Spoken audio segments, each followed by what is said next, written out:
Hello, and welcome to this podcast, Star Trek Resignation Under the Bridge. Under the Bridge. Nobody knows.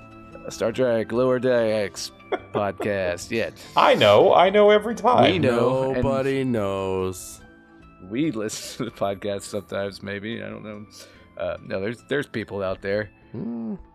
Somewhere in the known galaxy. Yeah, I mean, they're strangers to us. They're just blips. They mean nothing to me personally. No, they mean everything to me. Anyways, this is a Star Trek podcast. My name is Wade Bowen, and with me is Glen Hall. You were deciding there who you were going to say first. I was just pausing for dramatic emphasis as well. Now it's blown. Well, he did it again. I appreciate it nonetheless. That's okay. I stepped in that one. And Sean Parada. Oh, hey! Yeah. I was like, is he gonna say it or not? He said it. Oh boy. Does my voice earlier sounded like RFK Jr. I don't know if it's. I think it's moved on from there into something else. Yeah, that's right. You sound like you want to make America healthy again by. That's right. Yeah. Drinking raw milk. Uh-huh. Well, you got to get these chemicals out of the food. Yeah. Nope. All right. Yeah, what are we talking about? The chemical of heating it. Yeah. I only drink raw milk, and by that I mean straight from the titty. Yeah. Boy, wow. Yeah. Just sucking on titties. That's me all day. Oh, I already opened the beer. Oh, okay. Oh my God, that's an early beer open for Wade Bowen. I know. Well, Wade, you never accidentally cut a little breast milk? No, I mean it's like the bottles are pretty easy to notice that they're not regular milk. I guess I was suggesting like during extracurricular activities. Oh, right. Yeah. Hey, I guess that stopped happening. Oh well. Okay. Oh, sounds like it might be back on for Glenn. I mean, hey, look, it's been back on for me since those kids are like 3 now. So there you go. Thank goodness. If you had said no, that would have been. I feel bad for you. I have one son and one virgin birth miracle. Anyway, we're all getting laid, right? That's the headline. Hey, everybody, we're all gonna get laid.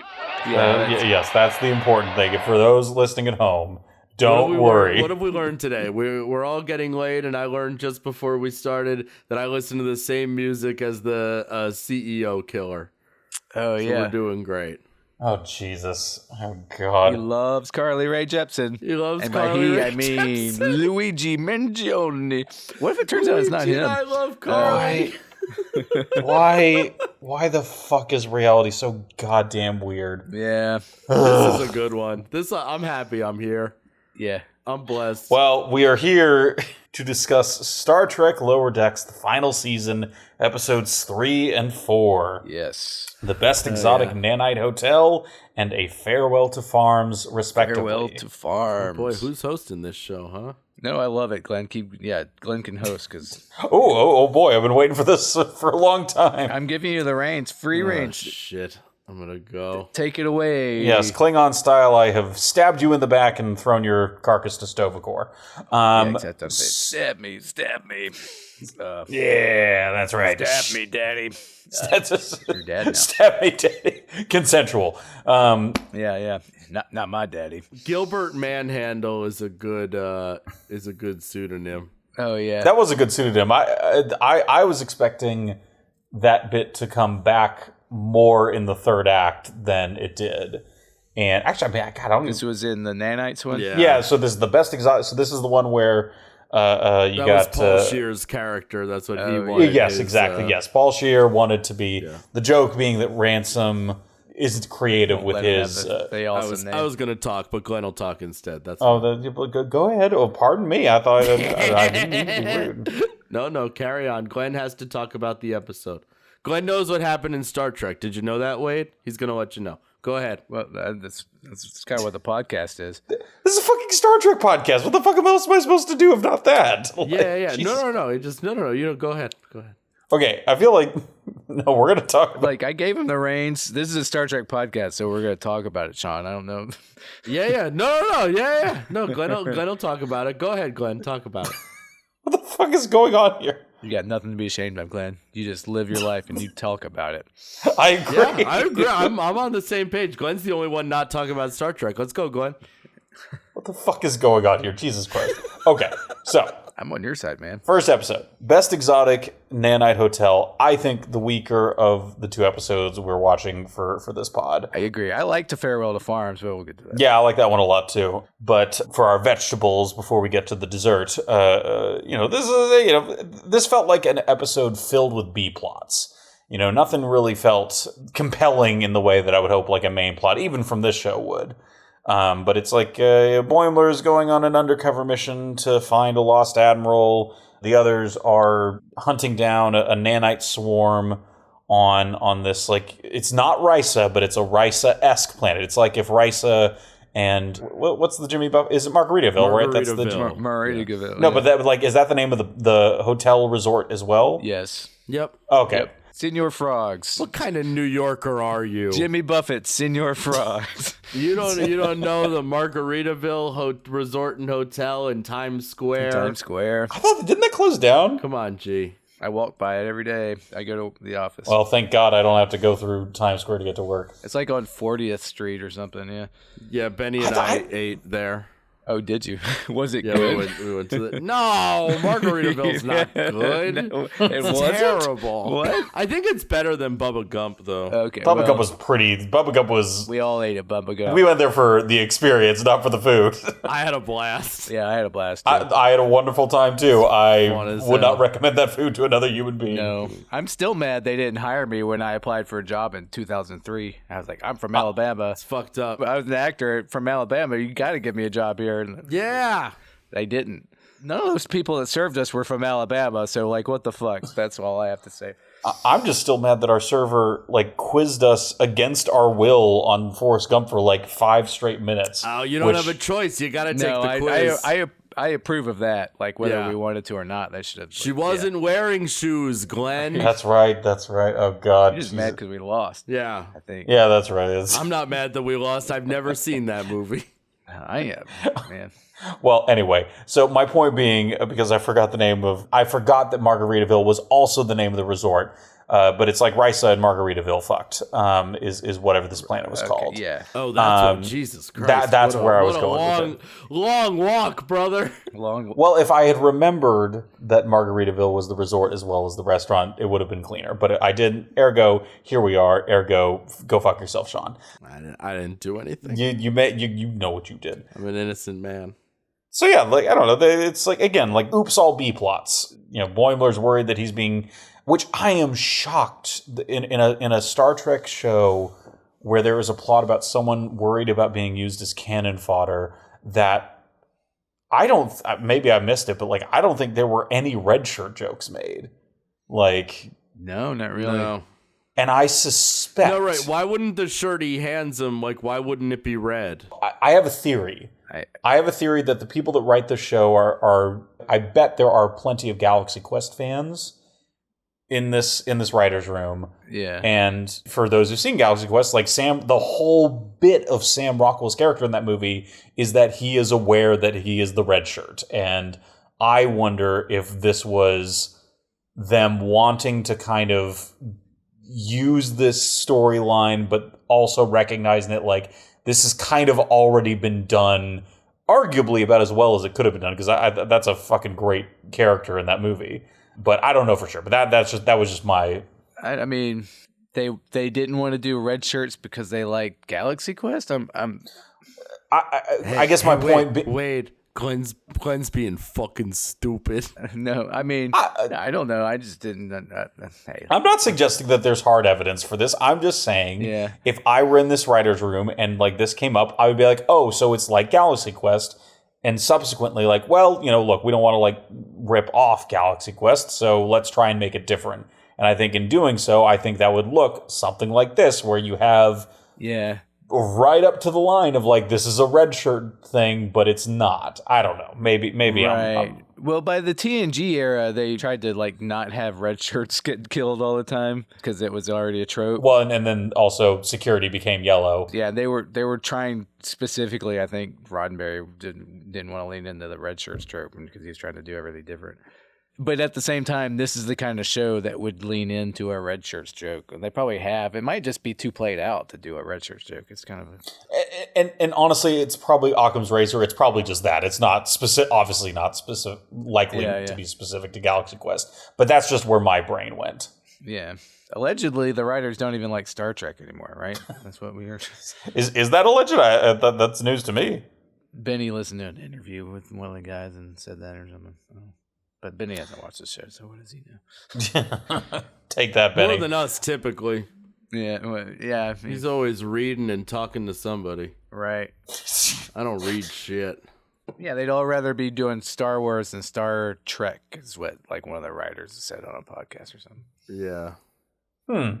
That's interesting. I don't know. And in these last couple seasons that feel kind of a little phoned in, I think I said, it's like I could almost see it. Well, yeah. Yeah, it feels like it doesn't have the creative drive that it did early on. Does the Lauren Lapkus character, was she on the show before? She was. yeah, she's been on a couple episodes. Yeah. I don't pay attention to Star Trek. Sean, don't worry, we're aware. In the first season, it was a funny running joke that she hated Jennifer because she was who was always off screen. Like, Jennifer. Oh, yeah, Jennifer. That's right. And then turns out she didn't dislike Jennifer. She really liked her. And, yeah, she really liked her. yeah. And then she got sent to Starbase 80 and they broke up or whatever. And that's what this episode's kind of about.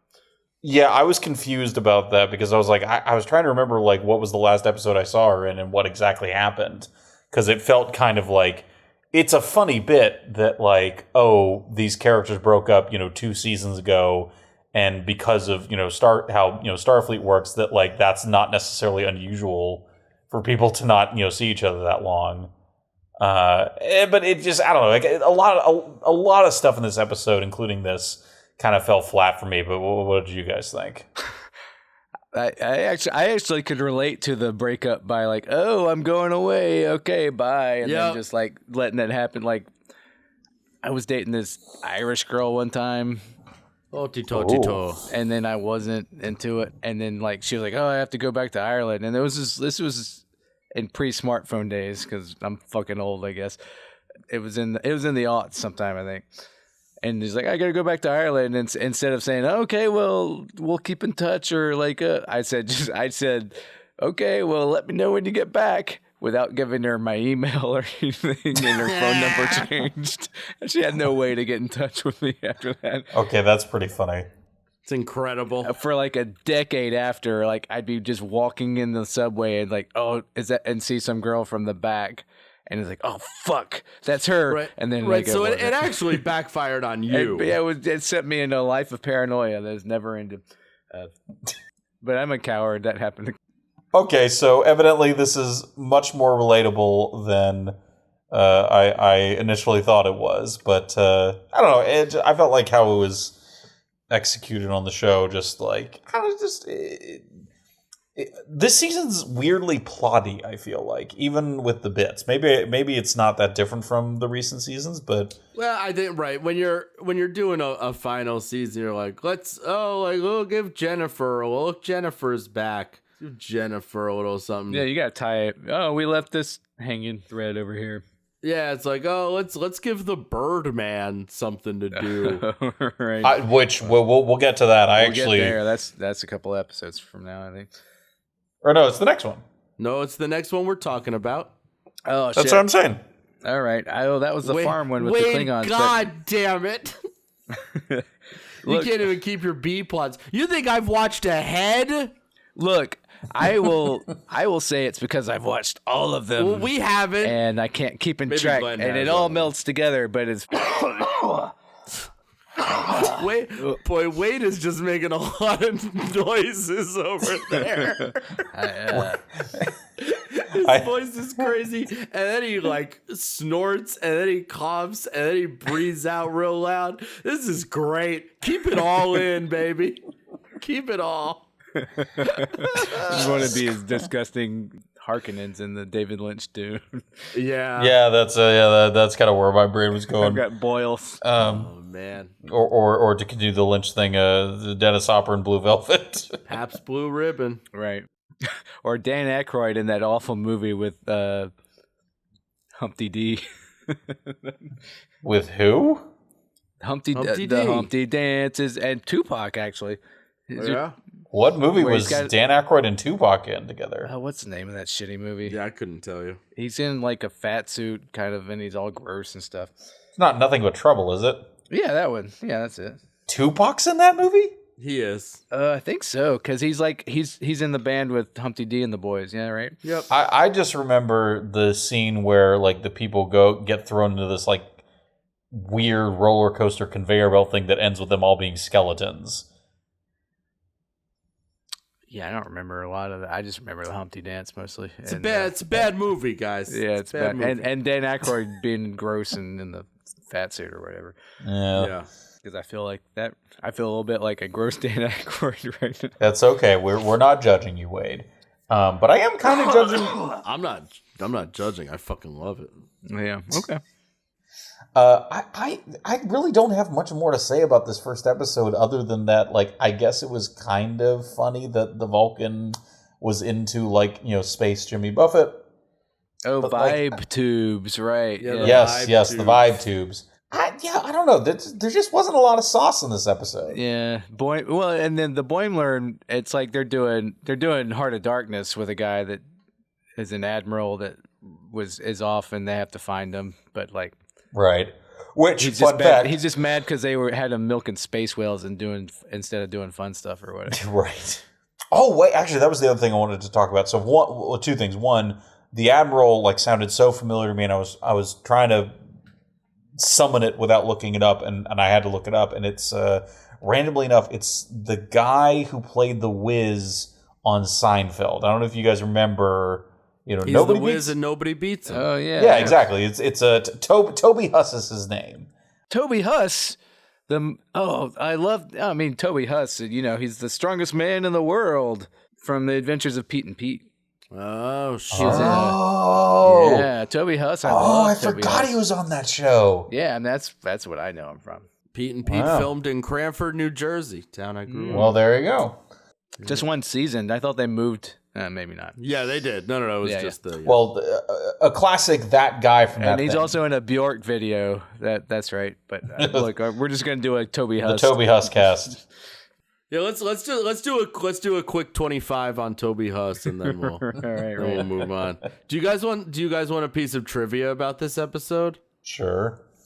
Glumpus and its ability to absorb anything it rolls over is similar to the Japanese video game series Katamari. Is this gonna in which the player controls a ball of debris that gets larger as it picks up objects and people while rolling around in a city. Oh, yeah. What I would say about that is that it's not trivia. I agree. No. Yeah, It's that's not a trivia at all. tertiary connection to a video game. Yes, that's Is that an IMDb shit? No, it's Memory Alpha, you dorky fox. wait. That's in memory. That's like Because it's Scroll on that's- down to the bottom of this pit. It's it's the only trivia entry.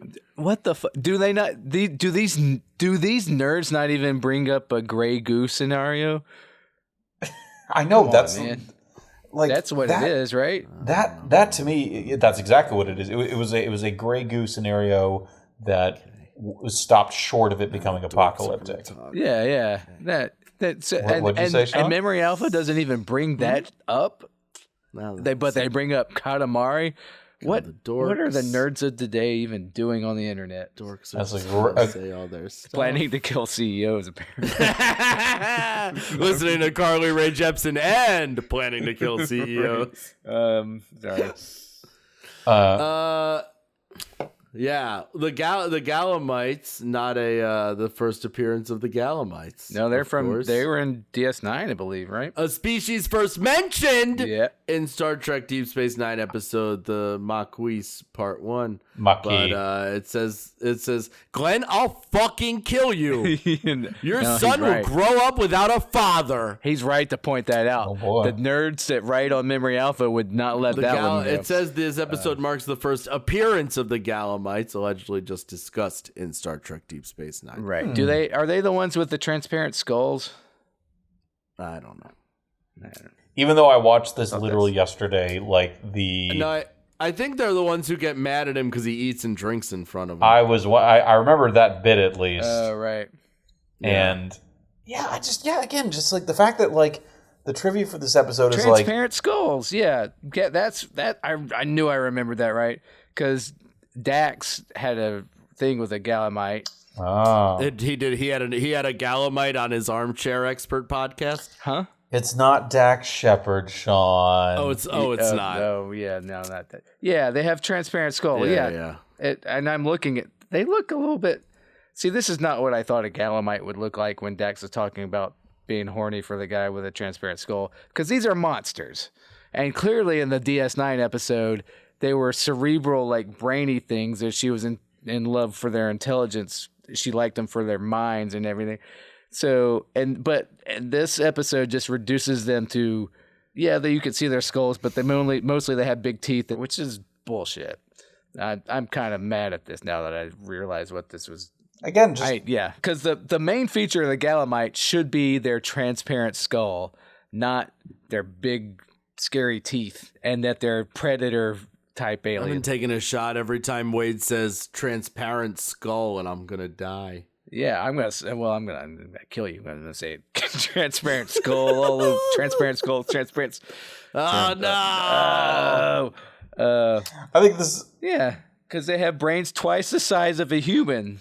Oh my god! So that's their main feat. That's the defining thing about Galamites. But then this episode made it all about something else. So that's kind of lame. Just again, bad form, lower decks, bad form. There's just little to no sauce, and I think it's really indicative that, you know, in the trivia, it's not talking about the episode. It's just talking about this is like a video game. It's like right. Even fucking Memory Alpha can't find any purchase on this. So because the whole bit where Boimler is like, because Ransom's go talk to those dangerous looking Galamites.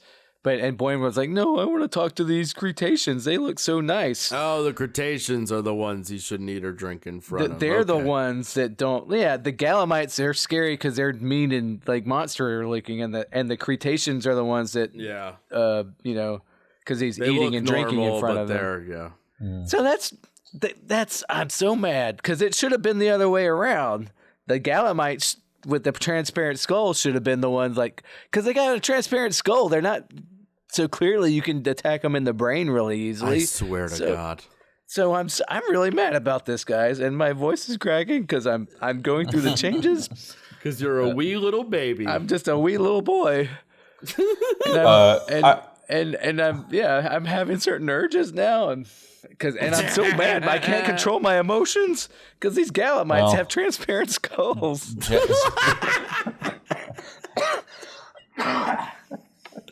What is this podcast killing all of us somehow? Look what the hell this is fucking going on. rocks. Sorry, go ahead. No, one last thing, at least, unless y'all want to talk more before we move on to the next one. Boy, Glenn does not want to talk about this anymore. I mean, I can keep going about transparent skulls, guys. Personally, I got nothing else to say about it beyond the question. Know you have nothing to say. All right. But a question I had was about the microscopic Voyager-looking ship. Oh no, it's a microscopic. It was a Voyager class ship, or at least it's an Intrepid class. Oh right, sorry. USS Endeavour. Well, are they from a universe that everyone is microscopic in, or were they turned microscopic by something else? No, because did you watch the episode, or did you just not feel like it?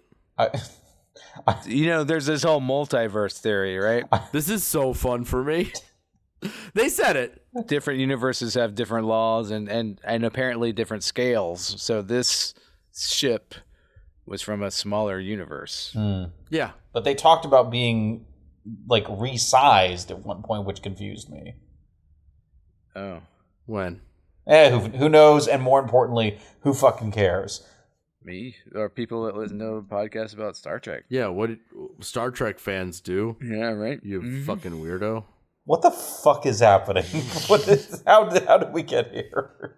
I want to talk about, unless you guys really want to drill on this, I feel like we have a lot more to say about the next episode. Yeah, they were just driving the nanite swarm to try to collect materials to open another fissure. They weren't like enough power to get back to their own universe. Yeah, Right. they weren't trying to like get big. They were just trying to go home. Yeah, and when she's talking about she's sad about being sad but small forever, because she's stuck in this universe where everything's huge, right? Yeah. Yeah. It's like when you go to the house in Pikmin. Sorry, my kid's really into Pikmin. Like all the Pikmin. Pikmin rocks. I get it. mean, with good reason, Pikmin fucking rules. Yeah, I guess. Yeah. I love the big house level. That's a great level. Yeah, you and my oldest have a lot in common. I'd I'm sorry. Moving on. There's one joke I like. I don't know. One of them said something is anathema to conversation. and she said, "You're anathema." You're anathema. Yeah, boy. Just okay. Glenn knows the joke. Just so everybody knows, Glenn knows the joke. Well, he caught it too. And I'm not allowed to tell it. Okay? It was a good one. I'm not allowed to talk about Star Trek because Glenn needs everybody to know that he knows what happened in the episode. Okay? What's going on here? I was just chiming in that I also enjoyed the joke. Yep. No. You were chiming in that you knew the joke. We can move on to the next episode. Well, knowing the joke is where he gets his enjoyment from it, Glenn. Yeah. Sean. Oh, wait. I know it is. I've been friends with Glenn for long enough. The fuck is? Oh, farewell to farms. Go on, Glenn. Tell us what you think of it. A farewell to farms, where in the last episode, Jet was worried about not having hands anymore because of the mission he went on with Ransom. It was a real farewell to hands. Yeah, right. I didn't like that joke. No, it was a little sweaty. A little easy. Has this podcast always been this hostile? What the? No, I mean that was hostile towards myself, so it's fine. Yeah. Oh, any hostility is bad. Yeah. But I am realizing that this was the episode that aired 2 days after the election, so I guess I'm glad I didn't watch it in real time because that would have been a weird headspace to be in watching silly Trek. Oh, okay. This one doesn't have any commentary on. Yeah, I was No. This might have been nice. Like, how does this relate to the? It's more just I'm just glad that I was not actually watching this in real time. Sure. But Tell us about this one. You're the host now. Yeah, go on, Glenn. What'd you think of it?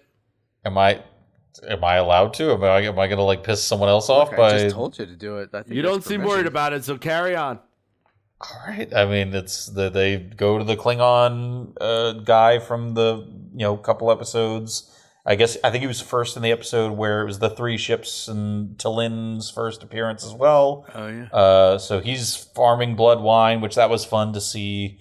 The literal like Klingon sausage being made, and I mean they go through trials to get him his captaincy back, and the side plot is the stuff with Paul F. Tompkins and the food critics, which I enjoyed. That was the weakest part of this episode, I thought. I like the Klingon stuff. I agree. I really like the Klingon stuff too. Yeah. I do think it was. I very fondly remember that I think it was called like 3 crews or 3 ships or something. That it might have been like a. Yeah. No, that was a good one. That was one of the early times where I was like, oh, this is actually a really interesting angle for like just a Trek episode. And then later, he's the one that Mariner gets marooned on a planet with, right? And so that's why she's all buddy with him. Yeah. I think that's how they knew each other exactly. Yeah. Again, like even though this was also kind of like a plotty episode for this show, I felt like it was executed pretty well. Like it. Yeah. Look, I don't mind the plotty ones because when they tie their arcs and their stories together, well, it's still an episodic thing. That's what I kind of want. I like when shows do that when it's not just a island of an episode of the week, but it relates to the other stuff. Oh, I'm also just looking through the cast list, and Barg is like he was like the asshole Klingon, right? Which one's like the guy? You're gonna have to describe them other than their names. I don't always remember the names of Klingons. So he was the head of the three, the Council of Overseers or whatever. The one who he ends up killing at the end. Yeah, exactly. That's apparently that was Colton Dunn, which I didn't track in the moment. Oh, nice. Who's Colton Dunn? He's on like Superstore. He was in he's like one of the pest control guys on Parks and Rec, or not pest control, animal control guys. He's one of those like that guys in comedy that like you probably recognize him if you saw him. Okay, yeah. Which I love. I always love this about Lower Decks, that like there's always at least one like fun person from kind of the mid to lower levels of comedy that pops up. Right. I was like, I know that guy from a podcast. Yeah. Yeah, exactly. Exactly. A lot of our favorite podcast guests show up on Lower Decks. Yeah. It used to be that, podcasts were just strangers starting shit up, and then they blew up. And then they were comedians, and it was like, oh, Pod F. Tompkins, Tom, right. And all these smaller improv guys suddenly have great podcasts, and they're podcast famous from doing podcasts. And now podcasts are just all celebrities, and some stand-ups. Yeah, and yet we're still here. That's the thing. It's like there is an argument to be made that podcasts, again, for like a certain level of like, for lack of a better word, like working class comic, has like made those careers, I think, a little more sustainable, which is nice. But it's over is the problem. Like that's what we're saying. Like aside from nobody listens to those anymore. I mean, except for this one, everybody listens. Nobody finds new ones. Like that's the issue, right? People have their people who listen to Doughboys still listen to Doughboys, but like nobody new is finding Doughboys. They're finding Smartless and Conan and Armchair Expert and Rogan and fucking all this shit. Yep. Well, anyway, it's always nice to see people from that world. Right. But if you're somebody else that's found this podcast and you want to dispute that, welcome. Reach out to us. Yeah, thanks. Yeah, let us know. How did you get here? Yeah, I'd tell your friends and shit, I guess. We don't do that call to action that a lot of podcasts do. But I guess we don't want listeners the way a lot of podcasts want listeners. We'll do the call to action not at the end, in the middle of this podcast, because we do things a little. By the way, we do things a little bit differently around here. Can't argue. Sorry, go ahead. No. Call to action's over. Now we're talking about Star Trek again. Yeah, we can talk about Star Trek now. Go ahead, Glenn. What other podcasts did you listen to where the hosts are this openly unwilling to discuss the subject matter of the podcast? Doughboys.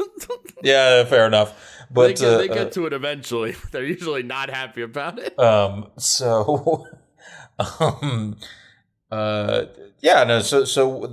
Main plot, they go through these trials to get Mach. I think the guy's the main Klingon's name is.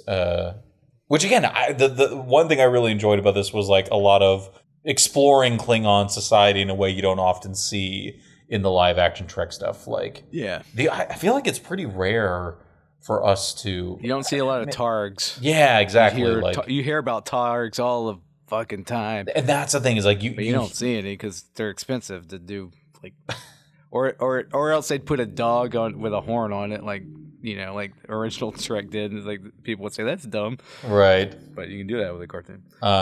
There was a lot of Klingon grammar jokes. I feel like that even though they largely went over my head, I still appreciate. Like for example, there was like you saw two guys almost like hit each other on their hover bikes or whatever.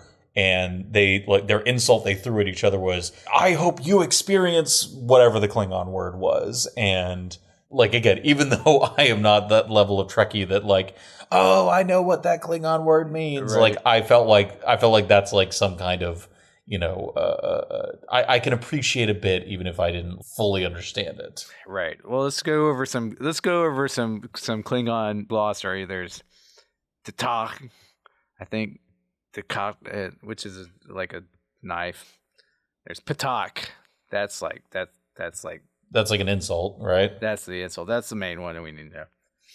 Yeah. That one at least I remembered. Yeah. The blood. I actually really I appreciated that. I believe this is the first. Pa Mark. Yeah, that's like you're in love with somebody. Sorry. You're talking about Trek on a Star Trek podcast. What are you sorry about? Because I'm interrupting you. That's what I'm sorry about. No. Look, Glenn doesn't understand apologizing for interrupting people. Gah. Yeah, blood wine. Oh, there's no gach in this. They got worms for the blood wine. That's what that's Star Wars. Which, hey, it makes sense. It's called blood wine. So it's gonna. Yeah. Where they get that blood? Yeah. Need that blood. Honestly, it's a better case scenario for what the source of blood wine actually would have been for Klingons. Yeah, maybe that's diluting what the power of what blood wine was if you just make it a bunch of worms. Should be from the blood of their enemies, right? Yeah, right, yeah. But this is things are different down here on the blood wine farms, Which, look, this is, again, like, I think where... It was fun, though. I did appreciate and him being like, I'm not a captain anymore. I'm just here with my dumbass brother. His dumbass brother was funny. Yeah, it was just... I liked the brother. Yeah. Brother was my kind of guy. Yeah, the brother was good. Yeah, it was like... It kind of reminds me of the Voyager episode where there were just, like, 40,000, jokes that they clearly were saving up for this particular subject. In this case, Klingons. And, for the most part, I felt like they all landed. And the thing with Boimler, and he's slowly growing a beard because that's what his, like, parallel version had. And it's kind of what I was thinking of first when I was like, this is like a weirdly plotty season. Oh, yeah. But, in this case, it didn't really, like, it all served the plot of the episode and the overall plot they're doing. Yeah, it's a runner, the alternate Boimler and him getting the shitty facial hair. Yep. It's a runner through the whole season. Spoiler that they're referencing my old self. Well, we found out at the end of this episode that the Fishers are man-made. So. Yeah. Oh, yeah. Oh, right. Yeah. That was... so we know they're coming back. Captain Freeman's always comparing herself to her mirror self, and in the last episode, Milius. That's a different mirror. The tiny ship is like, we have our own Milius, but he doesn't do fun stuff. He just milks space whales. Oh, right, he just milks the whales. He's like, not me. Not me. Yeah. Yeah, we're Starbase 80 is the thing that keeps coming up. Which everything bad seems to happen at Starbase 80. Yes, and it seems like the next episode is about that. Yeah, I'm excited. You get some good pain sticks in there. That's talking about Klingon shit. Pain sticks, huh? Yeah. Yes, it also reminds me of that other episode. Yeah, it's that Worf episode where he has to run through the pain sticks, right? Yeah, exactly. And they have a fun kind of subversion how they get around all the shit for the trials, and it's fun. Yeah, I like this episode. Yeah, I enjoyed it. This was one of the better ones in this season so far. Like, I think watching it, I got to this and was like, okay, this one I like. The other ones, I'm like, that's fun. I don't hate it, but I'm like, oh, they're still fun. Well, this is, I think it's where I think I've said a version of this before, but like, I think this is like a lane that Lower Decks occupies really well, where they can simultaneously make jokes about something, but also kind of expand on it. Like, I think this character, the Mach, is a interesting expansion on like what it means to a Klingon to be honorable, what it means to a Klingon to be Klingon, and kind of the different versions that can take. And I guess that's ultimately like what Worf was supposed to be and ended up being as well. But I always like it when Lower Decks in particular is able to kind of put a new spin on this stuff as well. Right. Yeah. So it's like, I don't know, it showcases the show's strengths, I feel like. Versus Paula Tompkins' subplot, which is fine. I enjoyed it more than the last episode. But like, they telegraphed it pretty early on that like, they don't have a sense of taste, and it's. God, I feel like there was a joke from the subplot that I liked, but I'm blanking on it. So clearly, I didn't like it that much. But I guess the thing about like food critics turning their noses up at replicated food, like that, you see that in Lower Decks or not Lower Decks, in Strange New Worlds, everywhere. And like, yes. Yeah, all of Star Trek. It's always like Ben Sisko. Oh, that's true. Oh, you can't beat it with like the Cajun stuff my dad did, and they're always doing like on DS9. They're always doing home cooked meals without the replicator and stuff. So, but yeah, so like a perfectly serviceable B plot. Yeah, I didn't actually like that the bird people are just like all about food, and that's like that's their hat for their planet, is that they're bird people who are into food. Because like, yeah, that planet of hats, that problem. Do you think there's just like two hats and it's like, what kind of person are they? Bird person. Yeah. What are they obsessed with? Food. All right, there we go. Let's move on. All right, we have a whole planet and a whole culture. We have an episode now. I think I remembered the bit I liked is, at the end was like, I'm a chef of the mind. Like, okay, they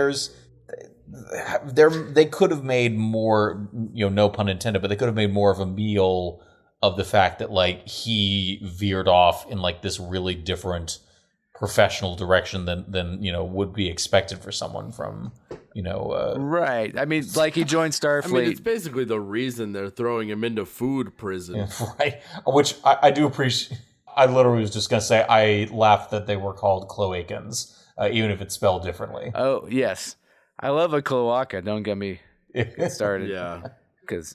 But not because of birds, because of the echidna and the platypus. Do echidnas have cloacas? Yeah. Yeah. They don't. Yeah. They're mammals. Jesus yeah. Get on Christ, the. Glen. You don't know that echidnas have cloacas? Cloacas. You say cloaca. I say cloaca. Waka waka waka. It's still all just one hole. Yeah. Yeah. But I did not know that about echidnas. I didn't realize it was possible for mammals to have cloacas. Well, monotremes do, but most because they're. Yeah. Oh, well, hey, there you go. They still got weird. They still got weird dicks that come out of them though. Yeah. God damn right they do. As I've learned so much about echidnas from just knowing you, Wade. I know. It's the one time I felt connected to another living being when I saw that penis. The four-headed echidna I penis. was like, that thing gets me. Yep. Like I could do a whole podcast about echidnas. Not their weird dicks are the least interesting thing to me about them. But their dicks are fucking weird. I'll say that. Well, They are. Anyway, like Klingons. They're like Klingon dicks. They get two of they. I knew there was a way to. Klingons got those weird dicks because like only one side work. They're like got four heads, but only one side works at a time. But they're basically they're not two dicks, but they kind of work like they got two heads on them. And only one side works at a time, so that like and then they can keep going, I guess. And but Klingons have two dicks. Remember? Yes, that's the takeaway: is that Klingons have two dicks. Yeah, and that's canon. Discovery set that up and made it true.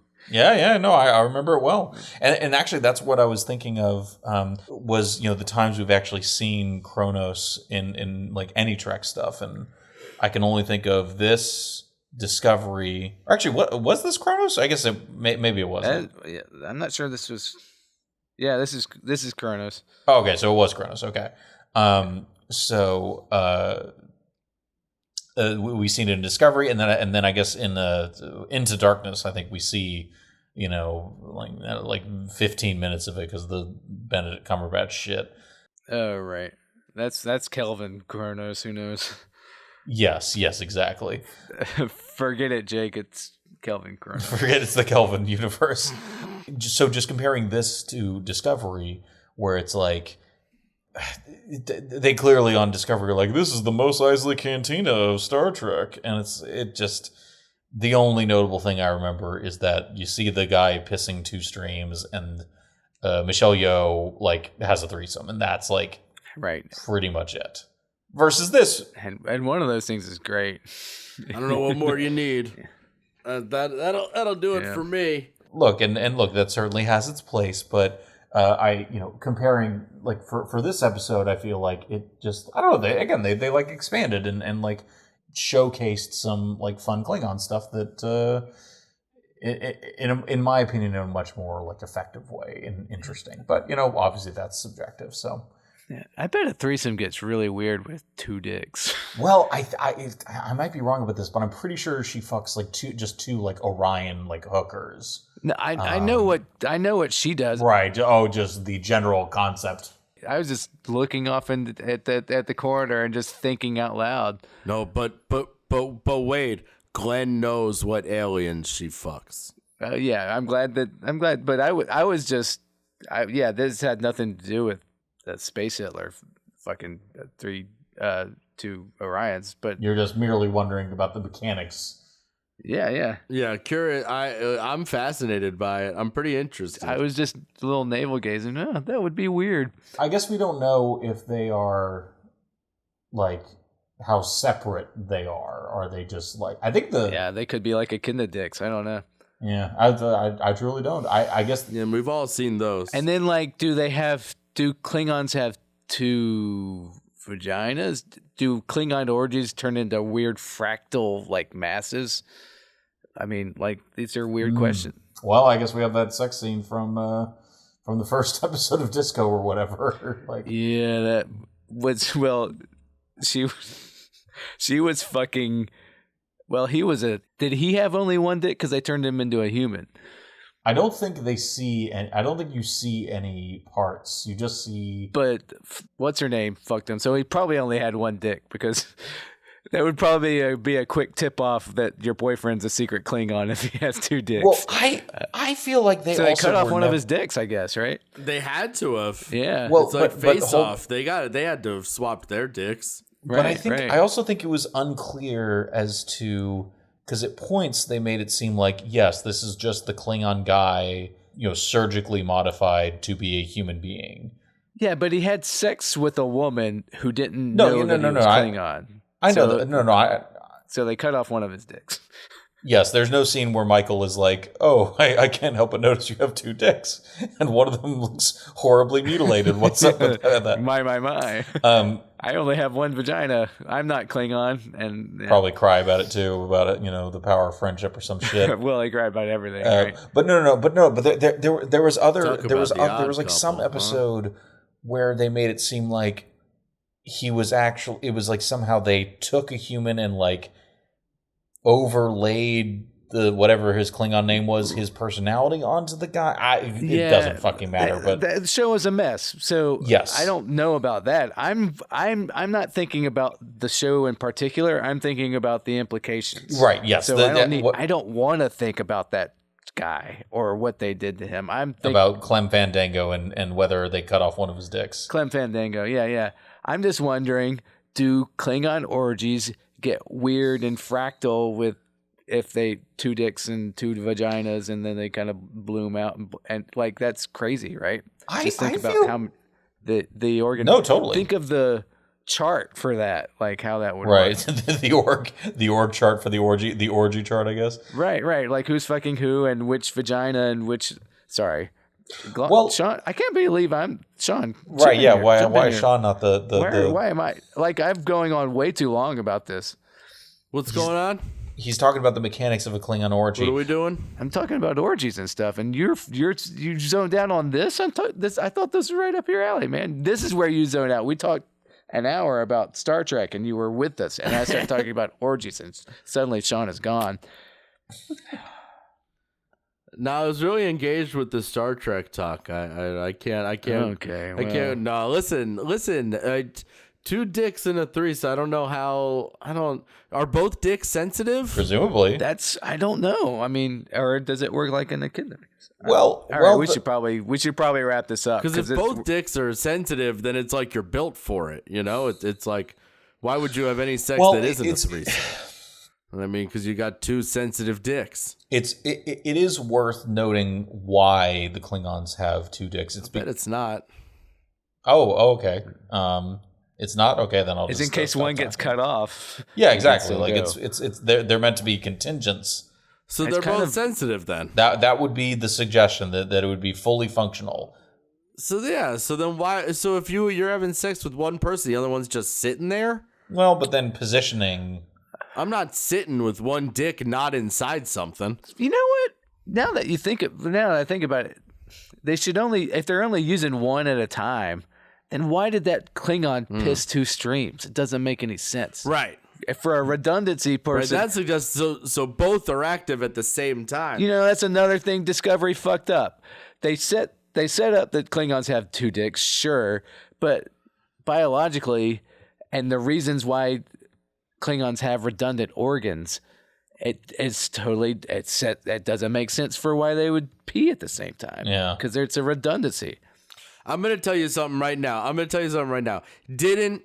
That wasn't 2 dicks peeing at the same time. That was 1 dick, and he had just ejaculated, and there was a little bit of cum still in the way, and so the piss stream was just bifurcated into 2 discrete streams. Oh, right. Like that scene in Me, Myself, and Irene. Like that scene in Me, Myself, and Irene. I threw up in that movie. Wait, that happens in Me, Myself, and Irene? Huh? Yeah. I don't remember that part at all. Because the whole thing is that he's got it's a these bad, 2. No, I know. Yeah, 2 personalities, but and so he has sex with what's her name? Renee Zellweger. Yeah, he has, but the evil him has sex with Renee Zellweger and by pretending to be the nice guy. Yeah. So then he wakes up the next morning and he pisses 2 streams, and then he realizes, what did you do? Yep. You basically... That's how he knows. Something. You did a sex crime, and it's real funny. I see, okay. Because there's cum. Yeah. Yeah, the cum's in the way. Oh, boy. Well, it's funny, right? Nikki and I are watching Gilmore Girls. We're almost done, thank God. It gets so bad at the end. But it does get bad. But right, after Suki and Jackson have their second kid, Suki immediately tells Jackson to go get a vasectomy, and he goes off with the surgeon. And it was the plan, but then Melissa McCarthy got pregnant, so they were like, "Well, I guess we have to write this plot line where Jackson just didn't get a vasectomy and also didn't tell her, and so then we have to do this like." You're mad at me because you're pregnant and I lied to you. And I'm like, oh, today they'd be like, Jackson raped Suki. Like, Jackson would be on an episode of SVU. Like, it's insane how different things are in like 15 years. Times they are changing. Yeah. Sex crimes, man. They're nuts. Well, There's no trivia for this one. I don't think anything in this episode was based on the video game series Katamari. No. I mean, Farewell to Arms, right? Yeah. Well, that's right. That's just under the title section. This episode's title is derived from the 1929 Ernest Hemingway novel of Farewell to Arms. Yeah, and you already mentioned the thing where they determine, the fissure in space is artificially created, and... Yeah, I said that. That's what I was saying. It's like that already came up. Yeah. And I'm trying to remember. Here's some trivia. Ray's got trivia. Jack Ransom, Shax, and Ta'ana don't appear in this episode, but those actors get to voice other characters, so they still get paid. We're really stretching the bounds of what qualifies as trivia. Hey guys. Here's some trivia. This is the first episode of season 5 in which T'Lyn does not appear. Boy, what great trivia. Yeah, we're reading the same page. That's underneath the thing Wade just read. Fuck you, Sean. I thought that was really fascinating. That one guy, he enjoys expressing anal glands. Yes, that did come up. Oh, the brother. He's like, let me at it. On the Targs or something? Yeah. I think it was the Targ. Targ. I think that was one of the unreasonable stipulations of the, whatever the ritual was called. Right. Yeah, she yells at him to hire a Targ groomer. Right. It's just 2 funny words. I did appreciate that they killed the guy, like the Colton Dunn Klingon asshole, because that felt very Klingon. Oh yeah, you gotta. It'd be a cop out for Klingons. If you got Klingons, you gotta be murdering. Someone's got to die. Yeah, like how are you gonna move up? Right. ABM, always be murdering. Murdering. Coffee is for murderers. Well, I think we're killing it here tonight, boys. Jesus Christ.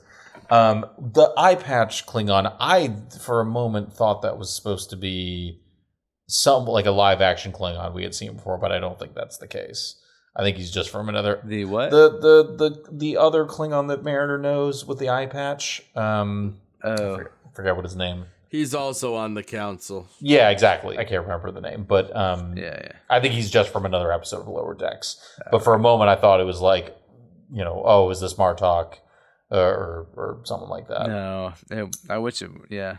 Well, we all love Martok. We all love Martok. I think there's some canon like he's probably somewhere else. Like, wasn't he on an episode? Am I wrong about that?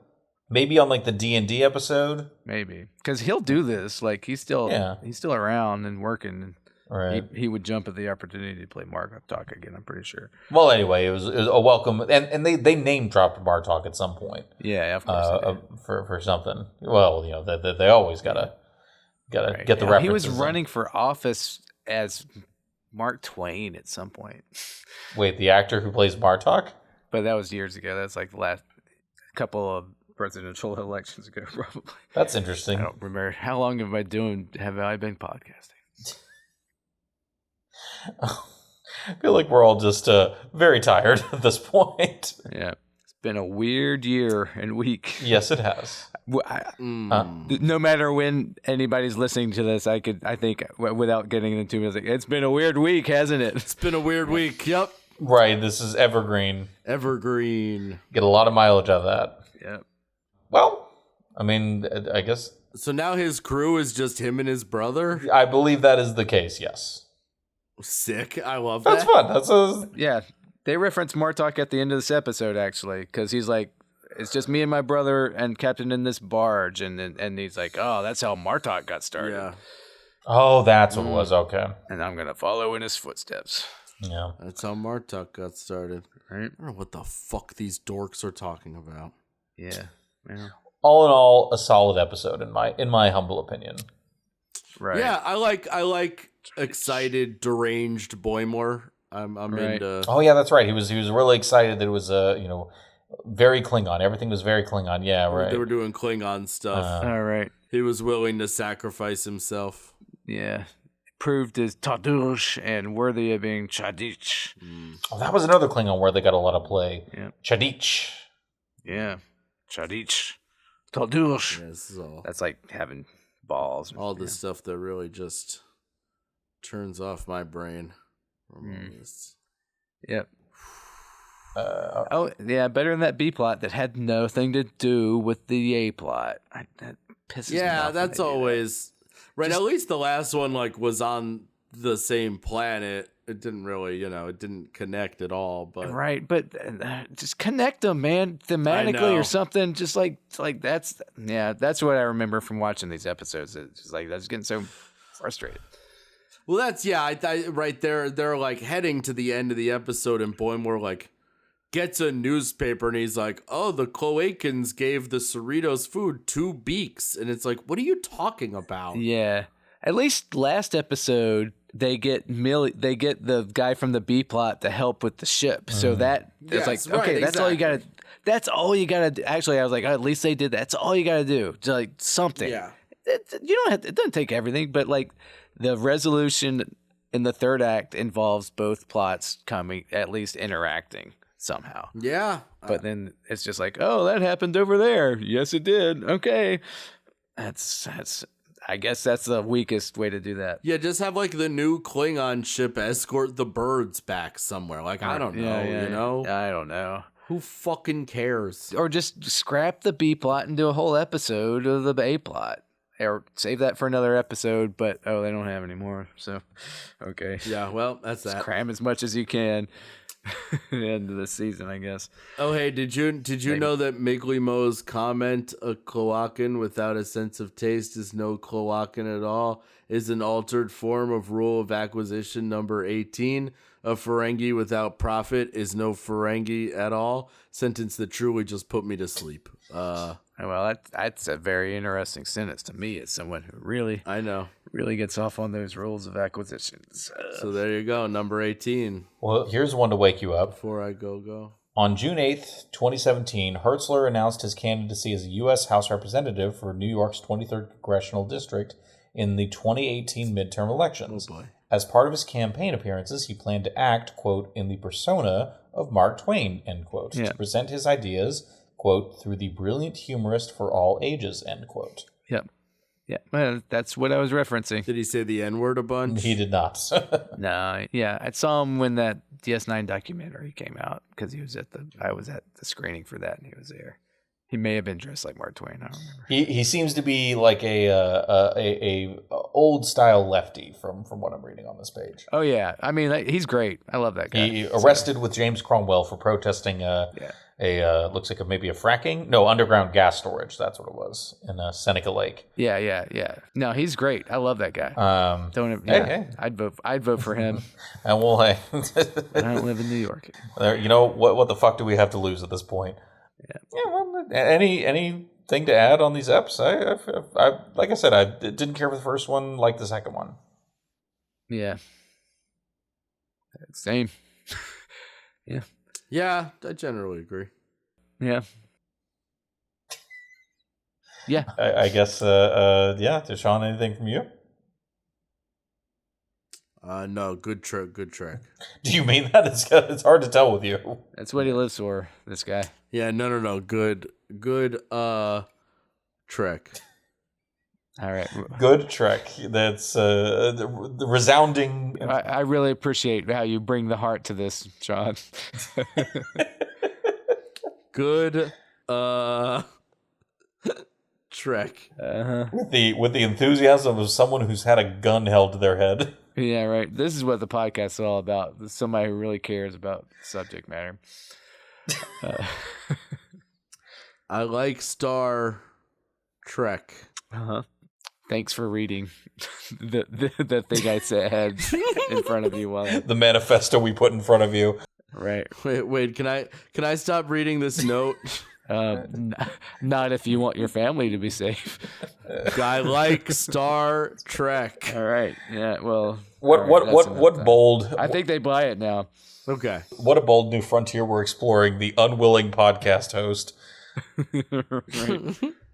The hostage podcast host, I guess, more accurately. Right.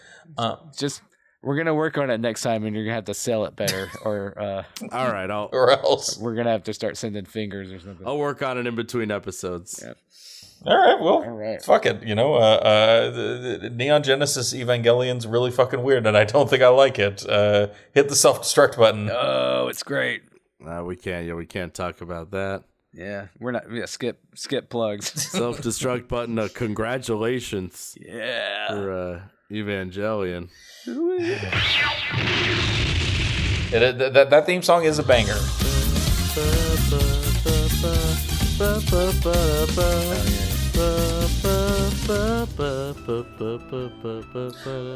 Here's the thing: if it was just the mech fights, I'd be all game because, like, obviously the creature designs. Well, it wouldn't be one of the most famous anime in history if it was just the mech fights. Yeah, it's not. Yeah, the mech fights are great, but yes, I understand it's about the alienation and the deep clinical depression that every single character is experiencing. Even that's just it's not for me. I'll finish it, but it's not for me. I know I could have told you it's not for you. You have told me that. I sure have. But as you said, it's such a like part of the canon, quote unquote, that like I was like, well, it's on Netflix. I was like, oh yeah, fuck it, Yeah. It is firmly enrined. I'll say this: if it was like One Piece and there were 1,000 episodes, I'd be fucking no fucking way. But 26 episodes, fine, whatever. I'm on episode 13. No, you can't be that clinically depressed and put out 1,000 episodes. Right? Yeah. No.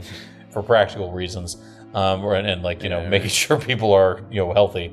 Yeah, no, I'm sure you will not. But the movies, all of that.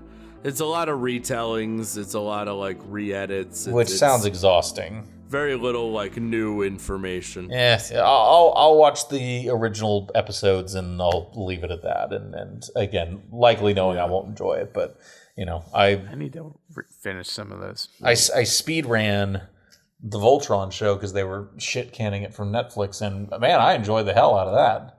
Yeah, I've heard people like it. We stopped the Star Trek podcast a few minutes Yes, ago, we did. right? And I'll stop recording now. Okay.